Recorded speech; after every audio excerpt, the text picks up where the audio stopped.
Hey everyone, it's Ethan Ormus back again for another video today, and welcome back to the channel, guys. We're here again for yet another video. Today we're going to be talking about the movies I watched last week, and I'm excited to get into this one. We had a pretty decent week, and we actually have an interesting week. My least favorite movie that I've ever watched, also in this week. So we're going to start it off with that one, of course, and we are going to be talking, or I am talking about Ava, which came out a few years ago during the pandemic.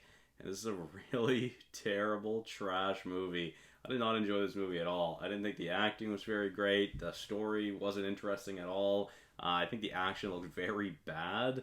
And yeah, I just did not enjoy this movie at all. I ranked it a 6 out of 100, which is now officially the lowest movie I have ever ranked. So yeah, I've ranked about 230 movies, and that is by far the lowest. Actually, it's got like a 20-point differential from the second lowest. So yeah, it's pretty bad, obviously. But we get a big jump going up to Turning Red. First time watch for me, which I ranked a 65 out of 100. I thought it was a pretty decent movie. Nothing crazy. Kind of like the anime fight at the end, but yeah, with that being said, moving on to Megan, of course, one of the newest movies to come out. One of the, I think, 3 or 4 2023 watches I have now watched, and I ranked it a 70 out of 100. I thought it was good. I think it's fucking hilarious. It's just funny. It's bad and it's great. Like it's weird. It's I don't know. It's just awesome. I just had a fun time with it. But yeah, it was funny. I thought it was funny. Anyways, moving on to Videodrome, which is a old horror movie. I think it came out in, I think it was 82, which I ranked a 79 out of 100. I thought it was pretty good. It was very disturbing. Some of that body horror, not for me, but still very, very interesting nonetheless. And then moving on to Kung Fu Panda 2, I actually watched all three Kung Fu Pandas this week. And Kung Fu Panda 2 is my least favorite of the three, which I ranked in 80 out of 100. I think it's pretty great, but yeah, it's just my least favorite of the three. And I don't think I've actually ever watched Kung Fu Panda 2 and 3 until this week. I know I've seen the first one, but yeah. With that being said, moving on to Tron, which also came out in the 80s. It was a first time watch for me, and I really, really enjoyed it. I feel like it was very advanced for its time, especially the filmmaking. I feel like it was a very unique concept and very cool.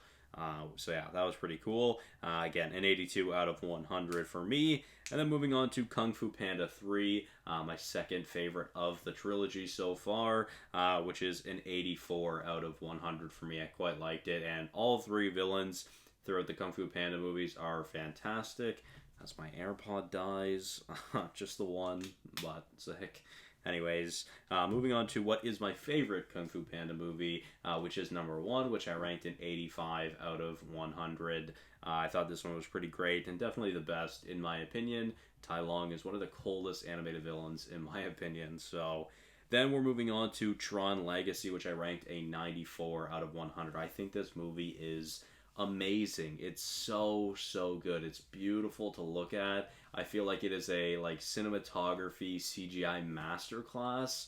And it is fantastic. I believe it was Joseph Kosinski that had directed it, and he just makes some incredible legacy sequels, and this is absolutely one of them. It was amazing, and I really, really loved it. It was beautiful to watch, and even for 13 years ago, the CGI Jeff Bridges doesn't look that bad, and that was 13 years ago, so pretty amazing movie. I really, really loved it. And then moving on to my favorite watch of the week, which was The Dark Knight, of course, by Christopher Nolan, which I ranked a 100 out of 100. And I actually changed the rank for this. I've watched The Dark Knight a few times. And yeah, I thought I had it ranked at like a 98 out of 100. I looked at it, I'm like, oh my god, it's a 95. So I slapped myself in the face because I'm an idiot, and it absolutely deserves to be 100 out of 100. It is truly one of the best movies probably ever made, and absolutely one of the best comic book movies ever made. It is fantastic. Some of the best score, some of the best cinematography, and just fantastic acting, of course, all around the board. But yeah, there we go. Those are the movies of the week. So thank you guys all so much for watching. Let me know your thoughts on some of these movies, and I'll see you guys in the next one. Bye bye.